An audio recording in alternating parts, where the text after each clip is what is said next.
પૌરાણિક કથા છે. ઇન્દ્રએ ભગવાન શંકરને સ્વર્ગમાં પધારવાનું આમંત્રણ પાઠવ્યું. પશુપતિનાથ પોતાને ત્યાં પધરાવાના છે, તેથી તેનું ભવ્ય સ્વાગત કર્યું.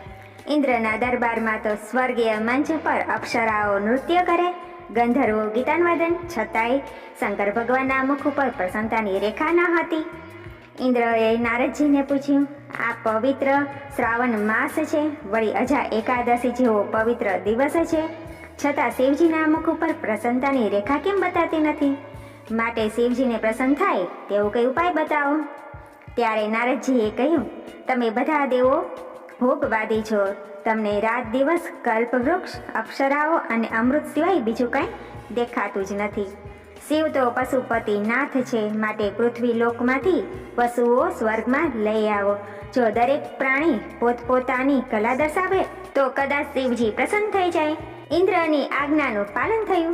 સ્વર્ગના મંચ ઉપર સિંહ, વાઘ, દીપડો, હાથી, ચિત્તો, વરુ વગેરે પોતાનું કૌશલ્ય બતાવ્યું, તો પણ શિવજી પ્રસન્ન ન દેખાયા. વારાફરતી બધાએ કલાનું પ્રદર્શન કર્યું. ત્યારે એક કાચબો પણ ત્યાં મંચ ઉપર આવ્યો. કાચબો આવ્યો ત્યારે બીજા જે પશુ હતા તે વિરોધ કરવા લાગ્યા. આ સ્વર્ગીય મંચ ઉપર શુદ્ર કાચબો સ્થાન ન હોય. નારદજીની નજર કાચબા પર પડી. તેમને કહ્યું, કાચબો પણ પૃથ્વીલોકનું પ્રાણી છે, તેને અટકાવી ન શકાય. કાચબાએ ભગવાન આશુતોષને વંદન કર્યા. સિંહે કાચબાને મારવા પંજો ઉગામ્યો. કાચબાએ પ્રતિકાર કર્યા સિવાય પોતાના અવયવ અંદર ખેંચી લીધા. સિંહના પંજાની કઈ અસર પણ ન થઈ. આમ દરેક પશુઓ તેના ઉપર પ્રહાર કરી રહ્યા, પરંતુ પથ્થર જેવી પીઠ ઉપર કઈ અસર ન થઈ. કાચબાનું આ અલૌકિક ઉત્કૃષ્ટ કૌશલ્ય નિહારી શિવજી તો પ્રસન્ન થયા. ઇન્દ્રને પણ આનંદ થયો.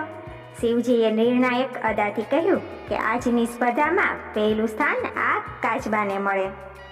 કાચબાએ નમસ્કાર કર્યા. બસ તે જ દિવસથી શંકરના મંદિરમાં કાચબાનું સ્થાન મળી ગયું. કાચબો એક મહાન શક્તિનું પ્રતીક છે. તેના દર્શન કર્યા સિવાય શિવજીના દર્શન પણ ન થાય.